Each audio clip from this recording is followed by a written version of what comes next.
गौरांग चैतन्य महाप्रभु इस रास्ते थे और उनकी इतनी आभा थी कि जिधर देखते थे वे लोग कीर्तन में उनके साथ झूमने लगते। तो बहुत भीड़ हो गई। दत्तात्रेय भगवान के पास भी ये सामर्थ्य था और कृष्ण भगवान के पास था। कृष्ण के पीछे भी लोग लग जाते थे, भंवरे हो जाते थे। तो दत्तात्रेय ने, कृष्ण फिर भाग गए भीड़ भाड़ से, एकांत में ऋषि के आश्रम में जाकर रहे। अपने आश्रम में लोग रहने नहीं देते। घोर अंगिरस आश्रम में रहे 13 साल कृष्ण।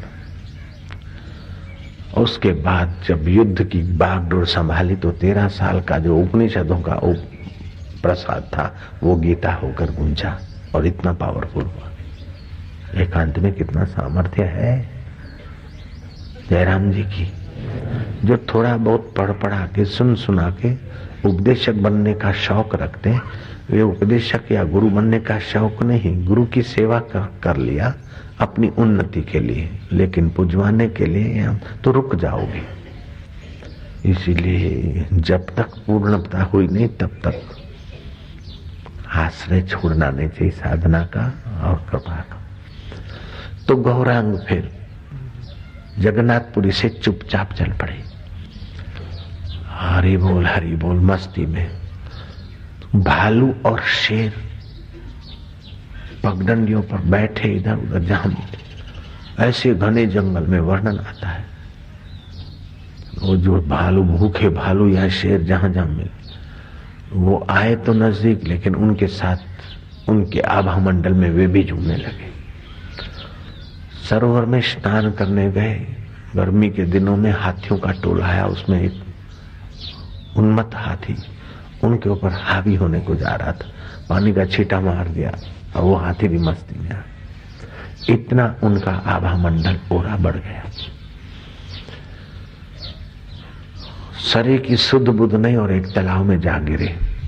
ये अलग अलग प्रसंगों को मैं आपको शॉर्ट में हेडिंग कह रहा हूं। तालाब में जा गिरे और पता तक नहीं चला किसी। जंगल के तालाब में क्या पता चले। समय पाकर मच्छुए आए। उन लड़कों ने जाल फेंका। छोटी मोटी मछली तो आई, लेकिन देर सवेर ये बड़ा मच्छ भी पकड़ा गया। उन मच्छों ने समझा कोई बड़ा मच्छ है, लेकिन घसीट के निकाला तो गौरांग प्राण ऊपर चढ़े थे, बेसुध से पड़े। बोले ये तो आदमी है। उन छोरों ने हिलाया डुलाया तो गौरांग की जो जीभ तालू में लग गई थी, प्राण ऊपर चढ़ गए थे। बाहर आए, नीचे आए। गौरांग उठ के चल दिए, लेकिन बाद में वे मछुए जो थे लड़के, हरि बोल हरि बोल हरि बोल हरि बोल हरि बोल। मच्छरों के बच्चों, जो मच्छरों के बच्चों को, युवकों को हुआ तो उनके माँ बाप तंग हो गए कि ये लड़कों को क्या हुआ। जब से उस बाबा को निकाला तब से इनको भूत लग गए। हाँ, वो भूए भोपे तो कुछ इलाज कर सके नहीं। आखिर गौरांग को खोज कर बोले महाराज, जब से तुमको निकाला इनको ऐसा भूत डाल दिया तुमने। गौरांग ने कहा मैंने भूत नहीं डाला है, जन्म जन्म के भूत निकालने के लिए साधना के परमाणु इनको लग गए हैं, मेरे वाइब्रेशन लग गए। बोले महाराज इनको ठीक कर दो। बोले ये तो कईयों को ठीक करेंगे, इतने महान आत्मा बनेंगे। अरे इस शक्ति, इस ओरा के लिए, इस प्रसाद के लिए तो महाराजे राजपाट छोड़कर गुरुओं के द्वार झाड़ू लगाते, और तुम्हारे बेटों को सेवा के फल का स्वरूप मिल गया है मुफ्त में। खुश होकर गए, लेकिन वो फिर घर में ऐसा करे, बैठे बैठे रहे। मच्छी फंसाना बोले ये नहीं अच्छा लगता है। अब ये अच्छा नहीं लगता क्योंकि हल्की वृत्ति से ऊपर आ गए। अब वो बिगड़े और कुछ लोगों ने उनको बहकाया कि उस साधु बाबा को मारो, तुम्हारे छोरे खराब कर दिए, तुम्हारी जिंदगी खराब कर दी। निंदक संत द्रोही तो सब जगह मिलते हैं, नमूने सैंपल। उन मच्छुओं ने गौरांग के खिलाफ हृदय में द्वेष पैदा कर दिया। गौरांग के पास है, बोले और कुछ नहीं सुनना चाहते, या तो हमारे लड़के पहले थे ऐसे कैसे कर दो, या तो फिर तुम जिंदे नहीं जा सकते। गौरांग ने सोचा वैसे कैसे कैसे उनकी साधना नष्ट कैसे हो। जब साधना की मस्ती नष्ट होगी तभी ऐसे कैसे होंगे। जरा सा शांत हुए तो ज्ञान का खजाना है आत्मा परमात्मा। बोले पापियों के घर का अन्न खिलाओ तो ये जैसे के तैसे हो जाएंगे। बोले महाराज हम मच्छी मारते हैं, हमारे से ज्यादा पापी कौन होगा। बोले जो दान का लेते हैं और ध्यान भजन नहीं करते। दान का लेते तो हैं लेकिन ध्यान भजन नहीं करते, संध्या आदि और मासिक धर्म में होते हुए भी भोजन बनाते और खाते हैं। ऐसे लोगों के घर का भोजन खिला दो। छोटी लाइन पर स्पीड गाड़ी की ब्रॉड लाइन की अपेक्षा कम ही रखनी पड़ती है, नहीं तो गाड़ी बहुत हिलती। और ब्रॉड लाइन पर, बड़ी लाइन पर गाड़ी की स्पीड कितनी भी करो लेकिन जहाज का मुकाबला नहीं कर सकती। तो ऐसा साधना में भी है। तो जो लोग बोलते कि मैं बहुत साधना करूं, जल्दी आगे बढ़ूं, अति करूं, उपवास करते हैं, ये नहीं।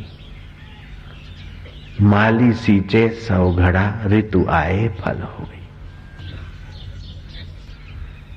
तो कभी कभी सब प्रैक्टिकल करके ही नहीं होता है। बड़े बूढ़ों की और बुजुर्गों की, संतों की, शास्त्रों की बात से भी मान लेना पड़ता है। सब चीज का प्रैक्टिकल नहीं होता। क्या जहर आदमी को मार देता है तो देखे मारता है कि नहीं, आप चखोगे क्या जयराम जी की। दूसरों की अकल से आपको मानना पड़ेगा। लाइट में उंगली डालने से शॉट लगता है, आदमी मर जाता है, तो क्या आप वो प्रैक्टिकल करोगे। और कई गंदी वस्तुएं हैं, शराब से नशा चढ़ता है, तो क्या आप प्रैक्टिकल करने बैठोगे। अंडा और मांस ऐसा ऐसा होता है, क्या उसका सब प्रैक्टिकल करोगे क्या।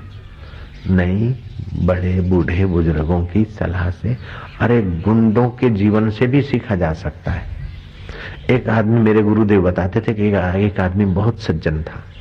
उससे पूछा कि तुम्हारा गुरु जी कौन है। बोले हमारे गुरुदेव तो हम। तुम इतने महान कैसे बने। बोले मेरे बहुत गुरु हैं। बोले कोई दिखाओ तो। बोले गया सटोरियों को दिखाया, बोले ये भी मेरे गुरु हैं। बदमाशों को दिखाया, बोले ये भी मेरे गुरु हैं। ये भी। बोले क्यों। बोले ये जो करते हैं इससे पतन हुआ, वो मैं नहीं करता हूँ। ये करने से जो ये बुरे हाल है इनके, वो मैं नहीं करता हूँ। ये भगेड़ू हैं, धोखा दे के भाग जाते, इनकी इज्जत नहीं है, तो मैं धोखा दे के भागने का काम कभी नहीं करता हूँ। ये ऐसे हैं, तो जिस काम से इनका पतन हुआ है वो काम मैं नहीं करता हूं, बस। तो मेरा तो कल्याण है। तो इस प्रकार की अगर अकल है तो छोटे से छोटा आदमी भी महान हो जाएगा। लेकिन जो मनमानी करेगा तो बड़े से बड़े व्यक्तियों को भी मैंने पतित होते देखा। भावनगर से आगे थोड़ा सा एक गुफा और मंदिर था। अरे ये माया जाल, वो गुफा में भाग जाता था। इतना एकांत प्रिय, इतना साधन प्रिय। फिर उधर कई वर्ष रहा, उस जगह को मैंने देखा भी है। बड़ी रुचि साधना में। एक जगह ज्यादा रहने से मन उबा और चला गया गिरनार। गिरनार के जोगियों से मिलेंगे, ऐसा करेंगे। अब जोगी तो मिला नहीं, भोगी मिले। अलग निरंजन लगाए दाम, मिटे गम। ओ सिगरेट पीना, सुल्फा पीना सीख गया। बहुत बढ़िया था। मैं सच बोल रहा हूं कि उसके त्याग, वैराग्य और समझ के आगे नारायण ये कुछ भी नहीं है। सच्ची बात बोलता हूं। फिर भी सावधानी न रही, जरा सा चुका।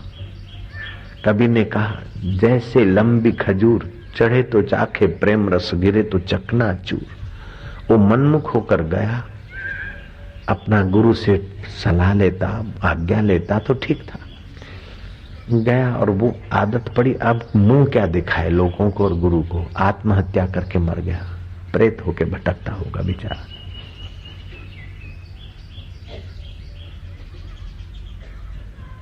अब की बिछड़ी कब मिलेगी, जाए पड़ेगी दूर। अगर गुरु से अब बिछड़ गए और मन माना थोड़ा साधन किया तो फिर वो वही पाप गुरु के नजीक आने नहीं देगा। अवज्ञा का पाप गुरु के नजीक आने नहीं देगा। और कहीं हिम्मत होगी, जब तब करके आ जाएगा तो भलाई है, अच्छी बात है। नारायण हरि। अखंडानंद ने अपने गुरु को कहा कि गुरुजी आप लोगों के बीच इतना डांटते हो। बोले हमारी बात अगर गाली नहीं पचाएगा तो अकेले में कितनी कितनी निंदाएं और गालियां सहना पड़ेगा। यहां से मजबूत होके जा तो फिर तेरे को कोई नहीं हिलाएगा।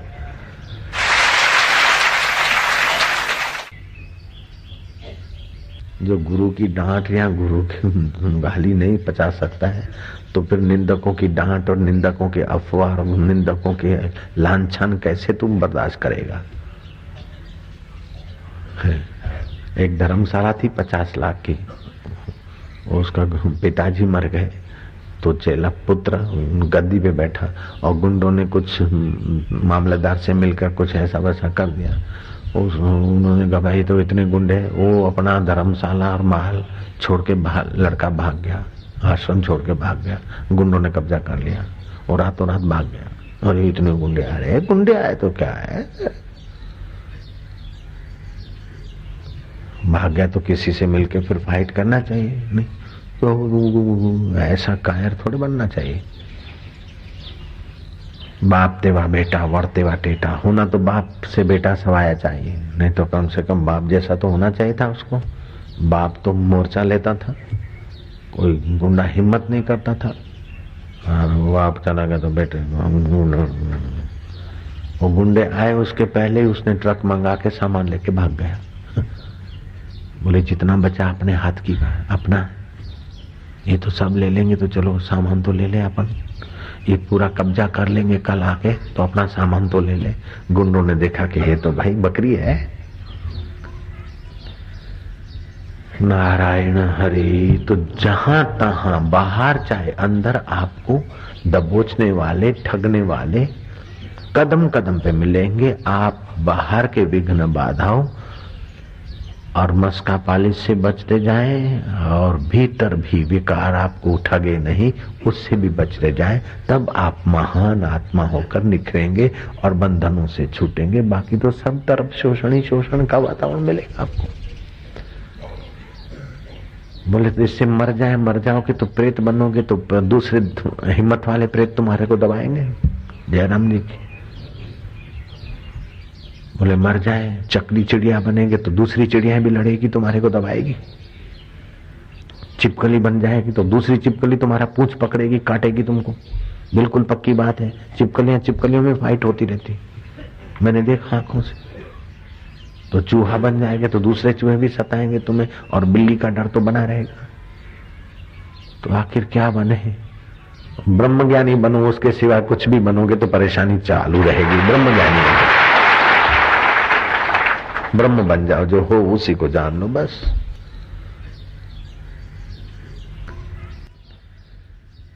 हिंदुस्तान आया मिस्टर बीली, आज से 11-12 साल पहले की बात। भारत के योगियों को खोजते खोजते हरिद्वार ऋषिकेश हिमालय घूमा, लेकिन योगियों के रूप में कुछ सुल्फे वाले मिले, कुछ अला बांधू बला बांधू छू मंत्र वाले मिले। उसको संतों के लिए जरा ऐसे ही हो गया। किसी ने कहा तुम हिमाचल प्रदेश जाओ, वहां तुमको कोई योगी मिलेंगे। मिस्टर बिली थका उबा हुआ, श्रद्धा तो खो बैठा था। मैं कहता हूं रुपया खो जाए तो हरकत नहीं है, मकान दुकान गहना गांठा खो जाए तो हरकत नहीं है, लेकिन श्रद्धा नहीं खोना चाहिए। अगर उन सिंधु नदी के किनारे के सिंधियों ने श्रद्धा खो दी होती तो आज सिंधियों की सिंधियत नहीं रहती। श्रद्धा थी, भगवान का अवतार भी कर दिया, श्रद्धा नहीं। सब खो जाए तो हरकत नहीं, लेकिन श्रद्धा न खोए। मैंने अभी अभी बताया था कि एक सेठ का गोदाम भभुक भभुक चल रहा है, दुकान भी चल रही है। लोगों ने कहा सेठ तुम्हारा सर्वनाश हो गया। सेठ ने कहा नहीं, सर्व तो मेरा आत्मा मेरे साथ है, जिस मन बुद्धि से मैंने ये सब बनाया वो मेरे पास है, मैं फिर से करूंगा। आग से बचा खुचा थोड़ा सामान और फिर उसने लगाया और फिर वो सेठ बन गया। सर्व तो तुम्हारे पास है, बाहर सर्व क्या है, सर्व तो तुम्हारे पास है। उस सर्व की सत्ता लेकर मन बुद्धि भी तुम्हारे पास है, उसको आग क्या जलाएगी? हाँ, उसको वो राग द्वेष की आग जलाती है, विकारों की आग जलाती है। उस विकारों से और राग द्वेष से रक्षा करने के लिए फिर श्रद्धा रूपी शीतल सरोवर में गोता मारा जाता है। बिल्ली को तो वो सत्संग भी नहीं था, बिल्ली देख रहा है अब क्या करूं, जाऊं इंडिया में कोई जोगी नहीं मिले।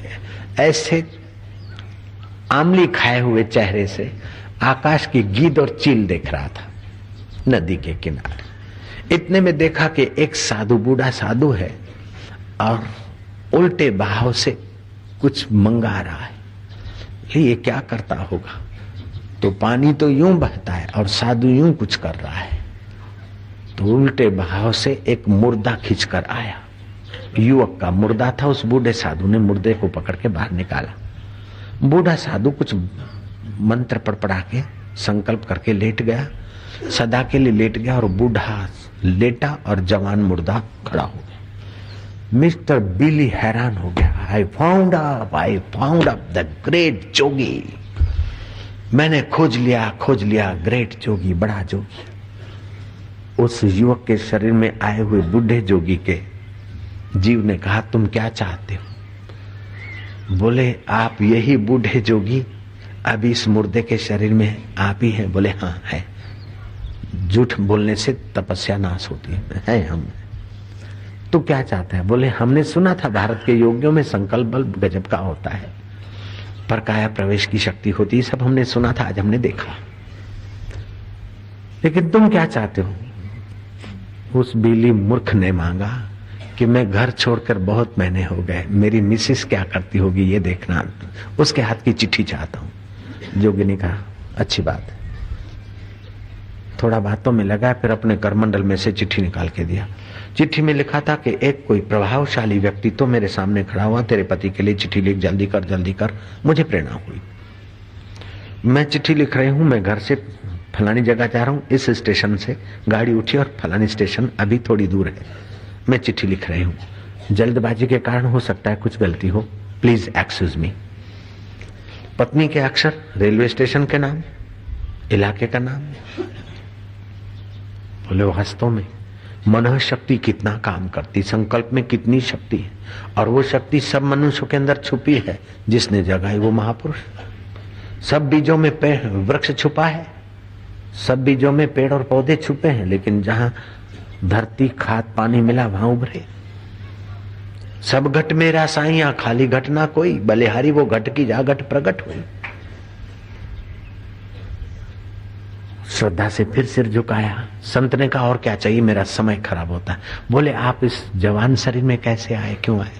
बोले, मैं साधना करते करते ब्रह्म ज्ञान तक की यात्रा में अभी पहुंचा नहीं हूं, तो फिर मैं मर जाऊं और न जाने कब मेरा जन्म हो, किस घर जन्मूं, और फिर माँ बाप उधर रोकेंगे, नहीं जाओ, ये करो वो करो। अपने मोह माया और स्वार्थ के कारण बेटे बेटियों को माँ बाप रोकते हैं, तो मेरे को भी रोकेंगे। फिर क्या पता साधना का अवसर मिले न मिले। इसलिए मेरा ये जीर्ण शीर्ण काया, पुराना शरीर मैंने छोड़ दिया और नया कोई युवक का शरीर मिला, मैं उसमें प्रविष्ट होकर बाकी की साधना कर रहा हूं, करूंगा। तुम क्या चाहते हो? उस बिल्ली ने कहा कि मेरी पत्नी ने लिखा कि तुम्हारी बहुत याद आती है, बहुत समय से चले गए हो, प्लीज तुम जल्दी आ जाओ, कम सून एज यू कैन, तुम जल्दी से जल्दी आ जाओ, जितना जल्दी आ सकते हो। तो महाराज मेरे को मेरी पत्नी के यहाँ भेजने की कुछ योग शक्ति का।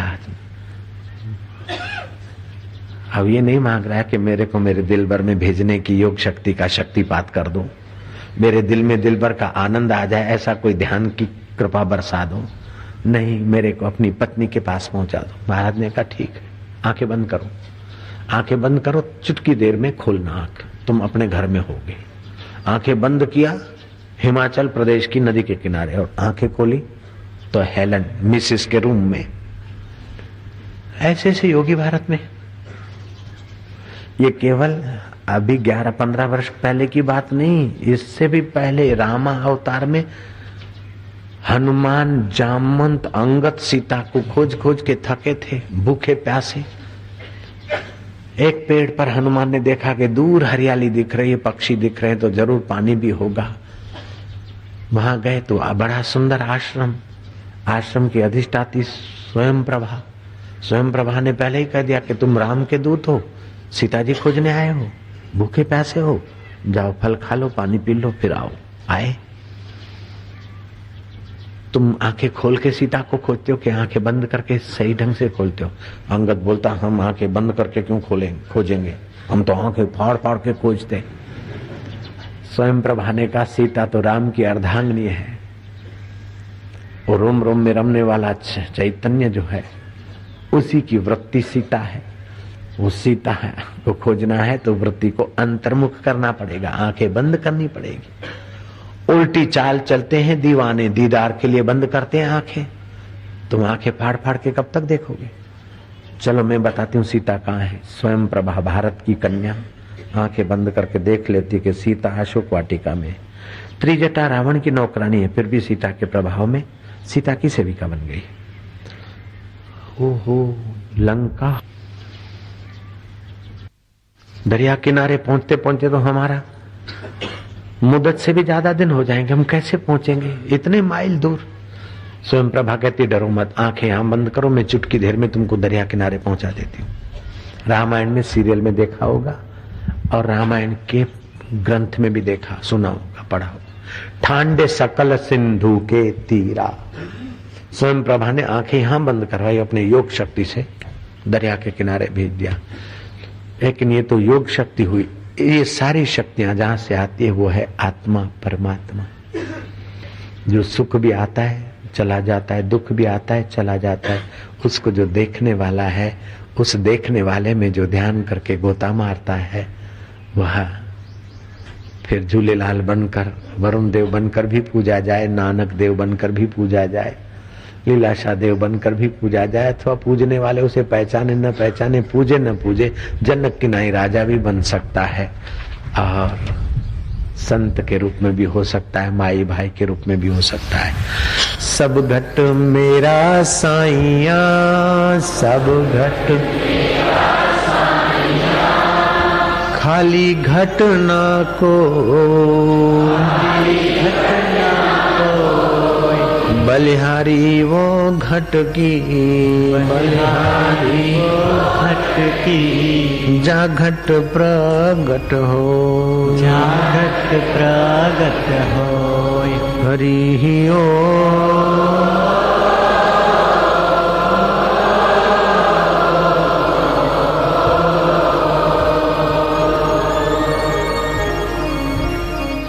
उसी परमात्मा में राजा जनक शांत होकर राज्य व्यवस्था का ज्ञान भी लाते थे। उसी परमात्मा में स्थिर होकर वरुण देवता ने सामर्थ्य के कई प्रसंग दिखाए, और उसी परमात्मा में गोता मारकर तुम भी अपने मन बुद्धि को स्वच्छ और समर्थ बनाने में आगे बढ़ सकते हो।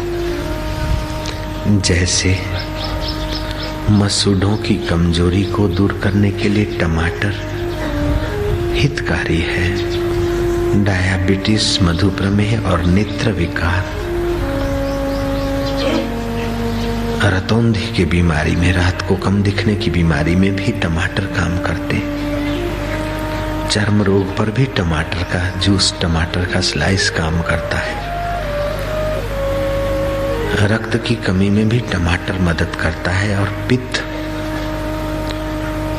के दोष को निवारण करने में टमाटर काम करता है। बदहजमी को दूर करने के लिए टमाटर काम करता है। ऋतु चक्र का परिवर्तन, समस्त सृष्टि का नया रूप, चैत्र मास, ऐसे ही समस्त चित्त वृत्तियों का परिवर्तन का मूल चैतन्य की स्मृति। हे भगवान, हम तेरे हैं, तू हमारा है। हम तुझे नहीं जानते लेकिन तू हमें जानता है। संसार की चाह करने से संसार नहीं मिलता है, लेकिन तुझे चाहने से तेरे प्यारे संत मिलते हैं। देर सवेर तू भी मिलता है। संसार को याद करते करते मरते तो अवगति होती है, लेकिन तुझे याद करते करते मरते तो अमर पद पाते।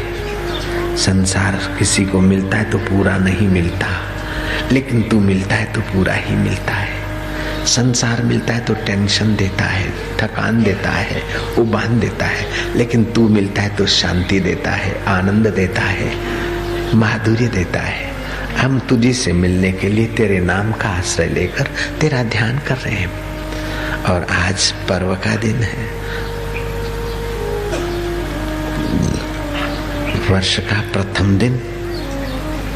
आज मानने वाले लोग जानते हैं, जैसे सुबह का प्रथम दर्शन शुभ देता है, अशुभ दर्शन अशुभ देता है। ऐसे वर्ष का प्रथम दिन शुभ करो तो शुभ का फल शुभ ही शुभ होता है। आज हम परम शुभ करेंगे, और शुभ का शुभ तो तुम भगवान, तेरा नाम, तेरा ध्यान है। हम सब मिलकर तेरा नाम का उच्चारण करके घड़ी भर तेरे ध्यान में डूबेंगे।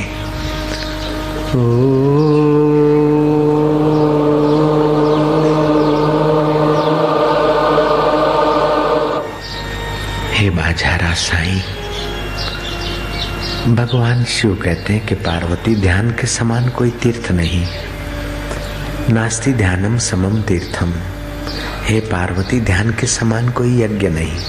यज्ञ में तो वस्तु अग्नि में डाली जाती है, स्वाहा होती है, लेकिन ध्यान में तो तुम्हारे पाप ताप अंतरात्मा में स्वाहा होते हैं।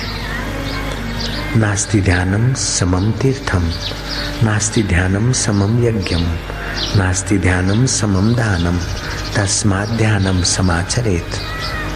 ऋषि दयानंद कहते 2 घंटे रोज ध्यान करना चाहिए गृहस्थी को, और साधु को 4 घंटे ध्यान करने से सारे मनोरथ सिद्ध हो जाते हैं।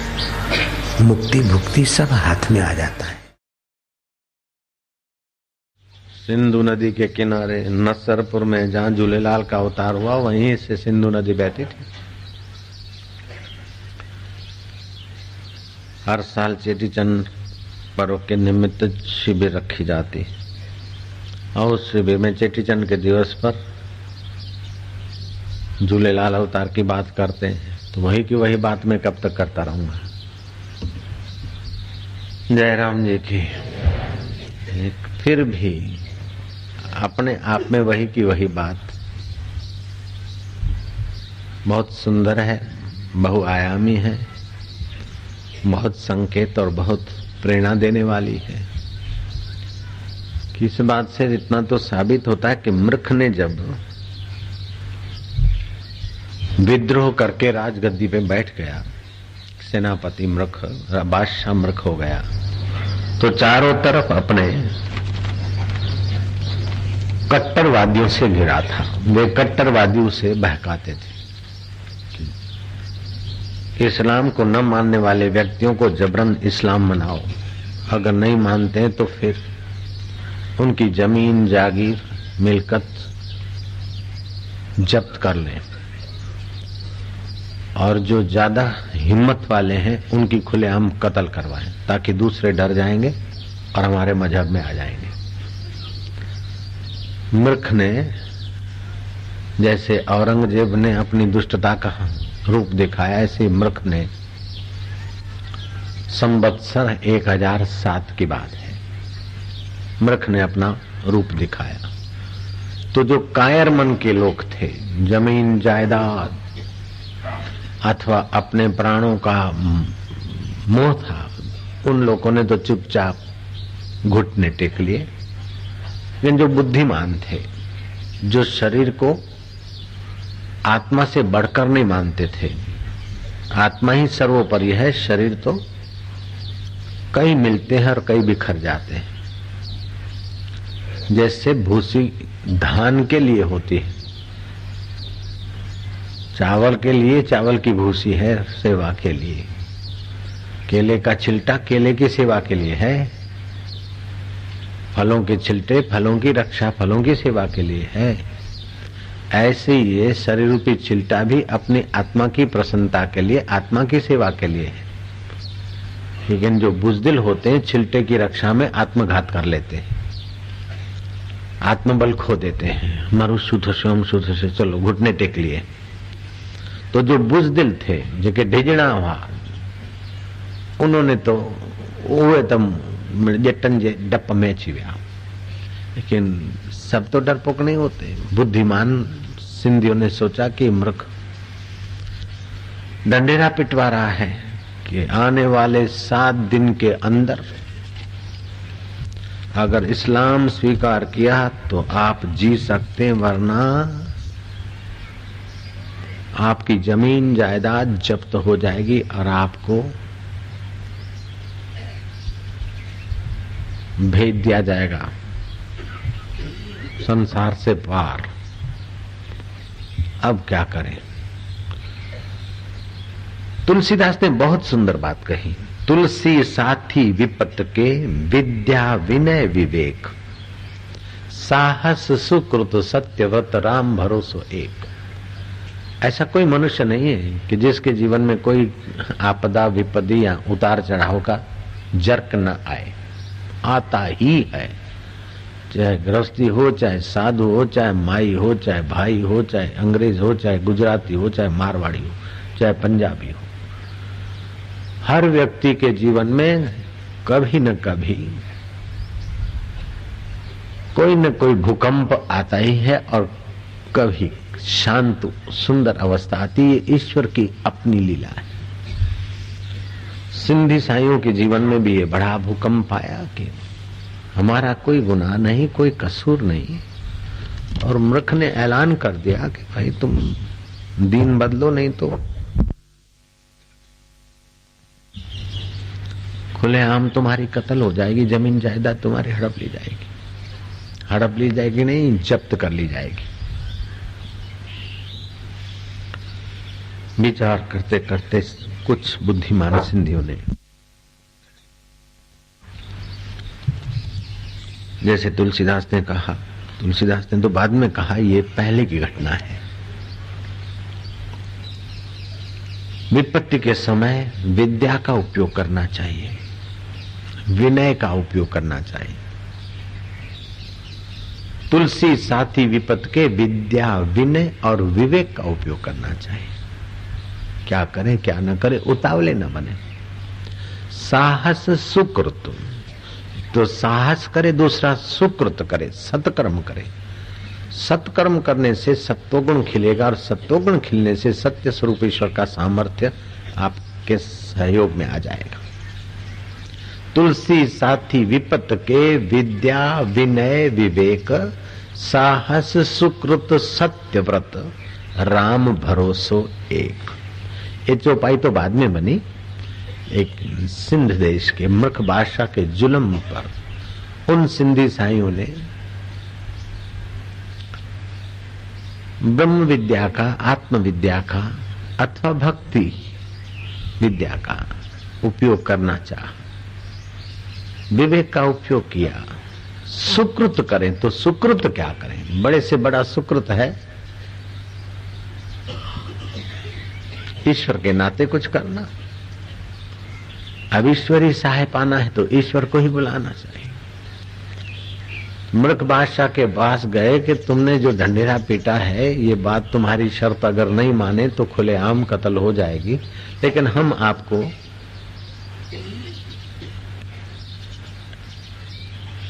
विनय युक्त कहना पड़ा। हम आपको एक प्रार्थना करते हैं कि आप हमें 7 दिन की मोहलत दे, बाद में आप ऐलान का अमल करवाएं। 7 दिन के बाद आप निर्णय लें। ये कायदा जो आपने अभी जारी किया, इसको 7 दिन और थोड़ा सा मोहलत हमको 7 दिन की दे दी। मुल्ला मौलवी काजियों ने कहा होने दो इन सिंधियों का, 7 दिन में क्या होता है, अपनी जीत है, खुदा खैर करे, बंदा लहर करे, फलाना, ताली मत ठोकना। 7 दिन की मोहलत मिल गई। सिंधी साईं सिंधु नदी के किनारे, वो सिंधु उदधी, सिंध दरिया सागर। सुना था कि जल में थल में सर्वत्र भगवान है, तो आज सर्वत्र भगवान है। फिर दूर तक निगाहें जाए उस भगवान की याद में से दरिया शाह। वरुण देवता की तो पूजा ठक्कर जाति के लोग पहले से ही करते थे, अपना इष्ट देव मानते थे। समुद्र खेड़ू भी दरिया की पूजा करते थे। जलानाम सागरो राजा, और नदियों के गंगा यमुना नदी से भी सागर दर्शन और ज्यादा आह्लादित करता है, पुण्यमय माना जाता है। तो चलो दरिया के किनारे उस दरिया शाह को पुकारे। अभी विज्ञान बोलता है कि शब्द के पीछे आकृति का प्राकृतिक संबंध है। शब्द के पीछे आकृति का प्राकृतिक संबंध है और शब्द का बड़ा प्रभाव पड़ता है। ये कल आपने सुना, तानसेन को मजबूर किया गया दीपक राग गाने को। तानसेन ने टाला, लेकिन अकबर को बहकाने वाले सफल हो गए। अकबर ने जबरन गवाया तो दीपक राग के प्रभाव से सबके शरीर में जलन पैदा होने लगी, सब तप रहे। अकबर को भी वहां से भागना पड़ा और तानसेन की तो वो दुर्दशा हुई कि सारा शरीर आग में जल रहा है। ऐसा घर भागे और अपनी बेटी को कहा मेघ गीत गाने को। तब जाकर तपन शांत हुई। शब्द में तपन पैदा करने की भी शक्ति है और शीतलता पैदा करने भी। अभी गाली दे दूं तो तपन पैदा हो जाएगी और अभी आपको धन्यवाद कर दो शब्द कह दूं शीतलता पैदा हो जाएगी। ये तो है, लेकिन और भी शब्दों का बहुत प्रभाव पड़ता है। इसी शब्द की उपासना से निर्गुण निराकार साकार भी हो जाता है। उन सिंधी भाइयों ने, किसी ने मृदंग लिया तो किसी ने झांझर ली, तो किसी ने कुछ उठाया, किसी ने माला उठाई, किसी ने गीता उठाई तो किसी ने कुछ शास्त्र, किसी ने किसी ढंग से दरिया के किनारे आकर सामूहिक प्रार्थना आराधना करने का संकल्प किया। मूर्ख बादशाह के इस जुल्म से बचाने के लिए आपके सिवाय और हमारा कोई साथी नहीं। राजा तो होता है प्रजा का रक्षक, लेकिन वो रक्षक भक्षक पर उतार हो गया तो सच्चे रक्षक को पुकारे बिना और कोई चारा नहीं। एक सुबह को बैठे, दोपहर हुई, शाम हुई, अन्न जल का त्याग करके जप कीर्तन पुकार ध्यान। कौन सी भाषा में तुम करते हो और वो कौन सी भाषा भगवान सुनता है, इसके फेर में मत पड़ना। कोई भी भाषा में प्रार्थना करो, लेकिन प्रार्थना हृदय की हो। बस हृदय की निकले, उसके पहले जैसी भी निकलती चलने दो, धीरे धीरे हृदय की हो जाएगी। जैसे मद्रास के मुख्यमंत्री राजगोपालाचारी ने प्रार्थना की दरिया किनारे बरसात के लिए और उनकी प्रार्थना फली। 1956 में ऐसी बरसात कि रेड स्टोन लेक छलकाया। फिर भी देने वाला इतना बरसा कि 1956 में मद्रास की सड़कों पे नावें चलानी पड़ी, क्योंकि प्रार्थना सफल हो गई और देने वाला शहंशाह था। शब्दों में, प्रार्थना में बल होता है। गांधी का बेटा मणिलाल बुखार से पीड़ित था, डॉक्टर हाथ ऊपर कर चुके थे। गांधी जी दरिया किनारे गए बंबई में और प्रार्थना करते करते थोड़े शांत हुए। घर के तरफ जाएं उसके पहले मणिलाल सामने से मिला।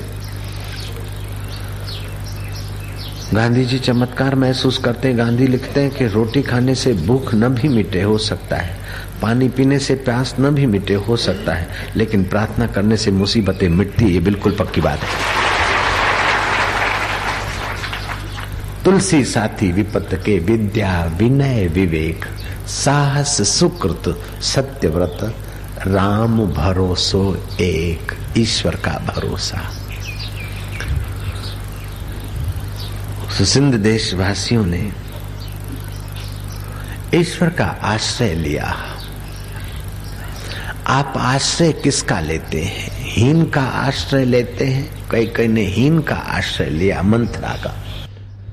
कई ने हीन आश्रय लिया, परिणाम दुनिया जानती है। कोई दास दासी या कुचाल वाले का आश्रय लेता है तो परिणाम ऐसा आता है, लेकिन सर्वोपरि सर्वेश्वर का आश्रय लेता है तो परिणाम भी पावन आता है, मधुर आता है, सुंदर आता है। मूर्ख के जुल्मों के सामने बाह्य सत्ता के सामने टिकने के लिए आंतरिक सत्ता की शरण जाने वाले सिंधी भाइयों ने दरिया के किनारे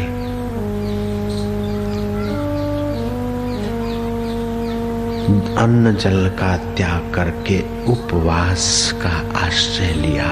उपमाना समीपवास माना रहना, उस अंतर आत्मा परमात्मा के समीप आने का आरंभ किया।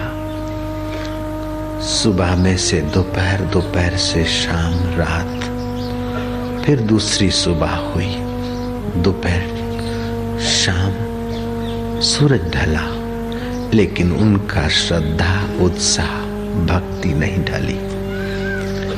इरादा पक्का तो परिणाम पक्का। तीसरे दिन का सुबह हुआ, दोपहरी हुई, सूर्य मध्याह्न को जाए उसके पहले उन उपासकों के जीवन का सूर्योदय हुआ। उस दरिया में दरियाई तूफान से भी अद्भुत ढंग से बड़ी उथल पुथल दिखाई थी, और उस उथल पुथल की वह ऊंचाइयों को छूने वाली तरंगों में से प्रकाश पुंज एक युवराज मानो घोड़े पर आ रहा है, खूब सैन्य। फिर कहीं देखा कि मत्स्य पर बुजरक।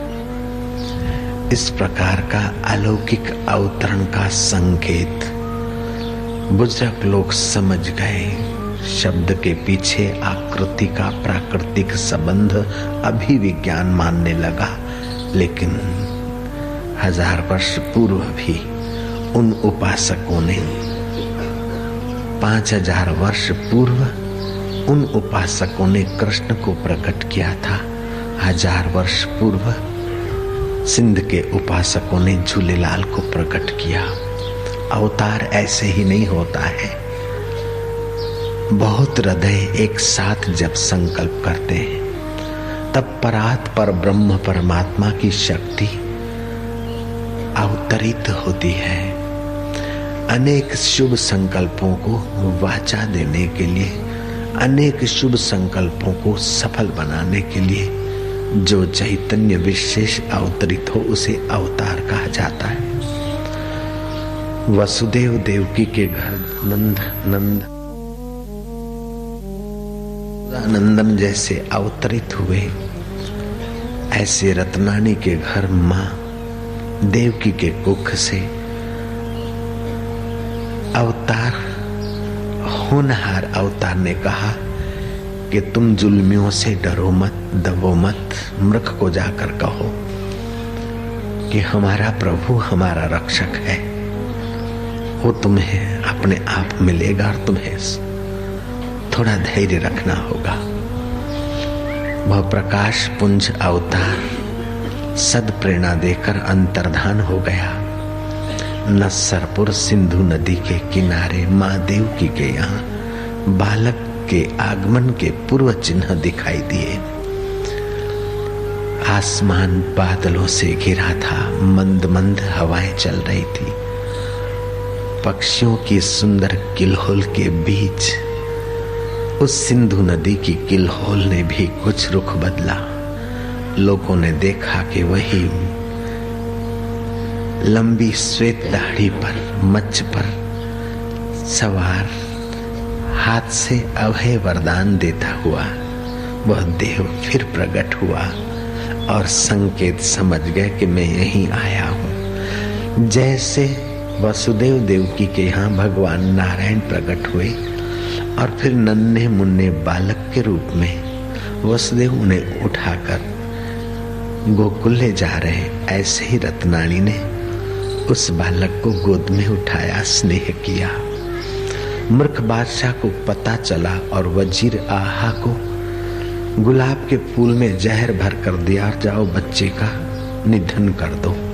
जैसे कंस ने पुतना को भेजा कृष्ण को मारने के लिए, ऐसे ही झूलेलाल भगवान को झूले में आते ही पुष्प सुंघाकर मार डालने के लिए वजीर को भेजा गया। वजीर जो फूल सुंघवाता है त्यों उस बालक ने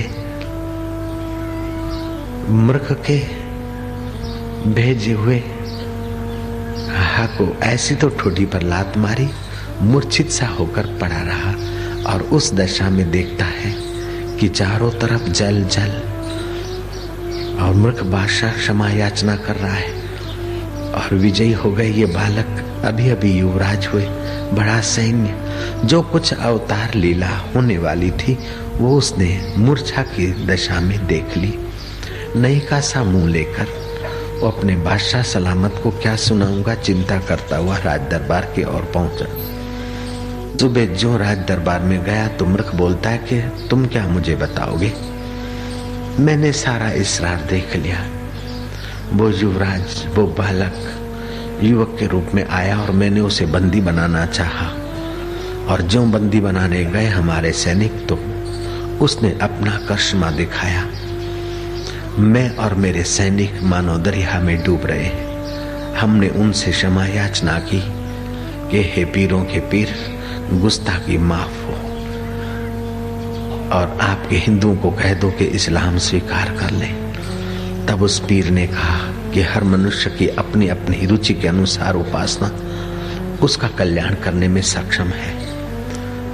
तुम्हें धर्मांध बनाने के जो षड्यंत्र कर रहे हैं उन लोगों से बचो। राजा को विशाल हृदय होना चाहिए। हिंदू और मुसलमान सब तुम्हारी प्रजा है। राग द्वेष छोड़कर समता से सबका पालन करो। मुझे सीख दी, मैंने उनसे माफी मांगी। अब तुम चुपचाप जो अपना ढंढेरा पिटवाया है उसको भूल जाओ। हिंदुओं से विषमता बरतना छोड़ दो। इस प्रकार मूर्ख ने बताया। इस कहानी से, इस कथा से हमें ये सीखना चाहिए कि मनुष्य को विपदा और दुख के समय आत्मघात नहीं करना चाहिए, आत्मबल का त्याग नहीं करना चाहिए। तुलसी साथी विपद के, विद्या विनय विवेक, साहस सुकृत सत्यव्रत, राम भरोसो एक। रोम रोम में जो बस रहा है उस चैतन्य राम का भरोसा करके आपको सज्जनता की तरफ डटे रहना चाहिए। ऋषि मुनि जब अलग अलग रहते थे, बिखरे रहते थे, तो आसुरी संपदा उन पर हावी हो जाती और रावण के दैत्य ऋषियों को खा जाते थे। लेकिन जब आसुरी संपदा के सामने सज्जनों ने मोर्चा लेने का निर्णय लिया, लोहा लेने के लिए दृढ़ हुए, तो वही आसुरी संपदा दब मरी और सज्जनता का विजय हुआ। हनुमान में बल था, लेकिन उस बल को जगाने वाला जामवंत जब तक नहीं आया तब तक हनुमान का बल सोया था। लक्ष्मण में आत्मबल और साहस शक्ति थी, राम का सानिध्य मिलने पर निखरी। ऐसे ही तुम सनातन राम की संतान हो, ध्यान करके उस राम का सानिध्य पाओ, तुम्हारा बस साहस, शक्ति और योग्यता निखरे। ये पर्व तुम्हारी योग्यता निखारने के लिए। सुंदर अवसर आते हैं, पशु खा पी कर समय बिता देते हैं, पक्षी किल्लोल करके गाकर सुंदर अवसर बिता लेते हैं, दैत्य दंगल करके सुंदर अवसर बिता देते हैं। लेकिन मनुष्य सुंदर पर्व और सुंदर अवसर को परम सुंदर की याद करके परमात्मा तक की यात्रा का मार्ग खोज लेता है। यह सुंदर पर्व कुछ लोग बोलते सिंधी भाइयों का त्योहार है, मैं तो कहूंगा मानव मात्र का त्योहार है, क्योंकि मानव ने अपनी चेतना को जगाया। चैत्र शुक्ल प्रतिपदा, ये चैत्र मास की प्रतिपदा को ब्रह्मा जी ने सृष्टि बनाने का आरंभ किया था, ऐसा ब्रह्म पुराण में आता है। इसी दिन भगवान का मत्स्य अवतार हुआ था, ये शास्त्रों में आता है। और महाराष्ट्र में इसी दिन का बड़ा महत्व मनाया जाता है, इसे गुड़ी पर्व बोलते हैं। आज के दिन ही राम ने बाली की मुसीबतों से प्रजा को बचाने के लिए बाली का वध किया था और प्रजा सफल दिन मनाने के लिए पताकाएं झंडे झुलाती थी। और झंडों को महाराष्ट्र भाषा में गुड़ी बोलते, इसको गुड़ी पर्व मनाया जाता। राम ने बाली को ठिकाने लगाया और प्रजा को मुक्ति दी। ऐसे झूलेलाल ने दुष्टता भरे शासन को ठिकाने लगाया और सिंधी साइयों को साहस और स्नेह के संचार करने की प्रेरणा दी। जल और ज्योति की उपासना बताई। जल जैसा द्रवित तुम्हारा स्नेह भरा व्यवहार हो और ज्योति जैसा प्रकाशमय तुम्हारा जीवन हो। जल और ज्योति की उपासना। हमारा शरीर 5 भूतों से बना है और महत्वपूर्ण 5 भूतों में जल और ज्योति माना जाता है। अगर ज्योति न हो, सूर्य न हो, तो हमारा सूर्य वहां ठंडा हो जाए तो विज्ञानी कहने को नहीं रहेंगे कि सूर्य ठंडा हो गया, आप अपनी व्यवस्था करिए। नहीं, हम सूर्य से जुड़े हैं और सृष्टि का बीज जल है। जल के बिना जीवन नहीं। जल से ही अन्न पैदा होता है, अन्न से ही जीवन चलता है। तो जल और ज्योति की उपासना अर्थात बुद्धि शक्ति के मालिक देव सूर्य है, सूर्य उपासना। और मन के मालिक देव चंद्र है, अर्थात मन बुद्धि को स्वस्थ रखे। जिसका मन बुद्धि स्वस्थ है उसका तन ज्यादा बीमार नहीं होता। और कभी मौसम या किसी कारण से बीमार हुआ तो ज्यादा समय बीमारी का शिकार नहीं बनता है। विज्ञानियों ने निष्कर्ष निकाला है कि बीमारियां 10 से 15% ही होती है, बाकी तो मानसिक और बौद्धिक बीमारियां ही मनुष्य जाति का गला दबोचती है। जीवन के पौधे को साहस की खाद चाहिए। साहस की खाद और स्नेह का पानी चाहिए, तब जीवन रूपी पौधा निखरेगा और वृक्ष बनेगा, फलेगा और फूलेगा। यही अवतार ने, जैसे श्री कृष्ण ने सांदीपनी गुरु से लोक मर्यादा के अनुसार विद्या सीखी, जैसे श्री राम ने वशिष्ठ जी के पास जाकर ऐहिक और ब्रह्म विद्या पाई, ऐसे ही इस अवतार ने भी गोरखनाथ को कहा कि आप मुझे विद्या दीजिए। गोरखनाथ खिलखिला के हंस पड़े कि आप जगत को विद्या देने वाले मुझसे विद्या ले रहे। लोक मर्यादा तो करना चाहिए। ठीक है भगवान, लोक मर्यादा के अनुसार आप मेरे घड़ी भर के विद्यार्थी बनते हैं, तो जैसे मैं अमर गोरखनाथ हूं, ऐसे आप भी अमर झूलेलाल होके पूजे जाएंगे। लोक मर्यादा में तो भले आप मुझसे विद्या लेते हैं, लेकिन विद्याएं सारी जहां से उत्पन्न होती है वो आप चैतन्य आत्मा है। वर्ण रूप लेकर भी आप ही बैठे हैं और नारायण रूप में भी आप हैं, और मां के गोद में आए हुए शिशु के रूप में उआ उआ करने वाले भी आप हैं।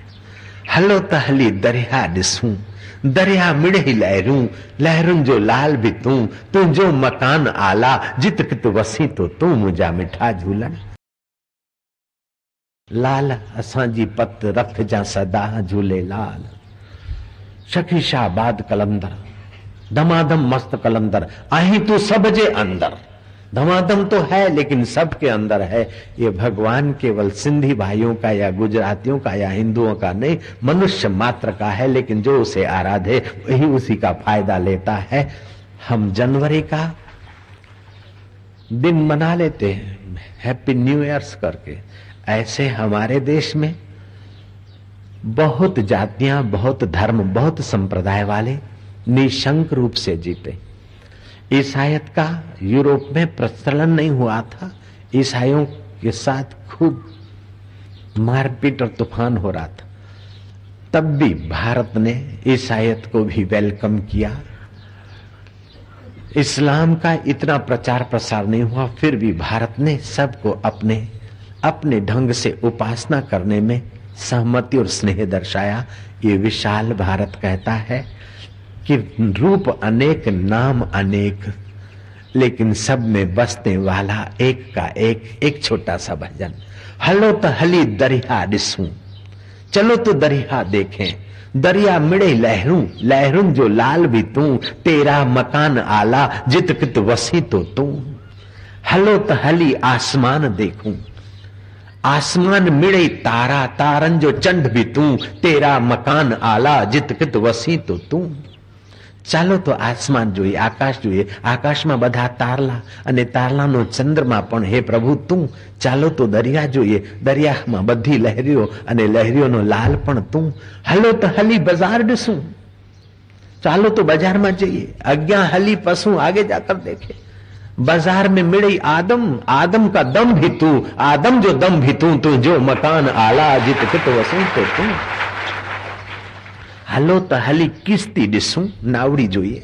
हलो तो हली किस्ती दिसूं, अज्ञा हली पशु, किस्ती में मिले राहिब, राहिब जो रब भी तू, तेरा मकान आला जित कित वसी तो तू। ये भारत के वेदांत ने विशालता बताई। इसी कारण तमाम धर्म, तमाम संप्रदाय, तमाम मजहब यहाँ फले फूले, लेकिन जो नेरो माइंड है, एक दूसरे को जात पात में या एक दूसरे को तोड़ने में लगे हैं, उनको ये पर्व बताता है कि तोड़ना तो साधारण मन की बात है, जोड़ना तो विशाल भारत के हृदय की बात है। जय राम जी बोलना पड़ेगा।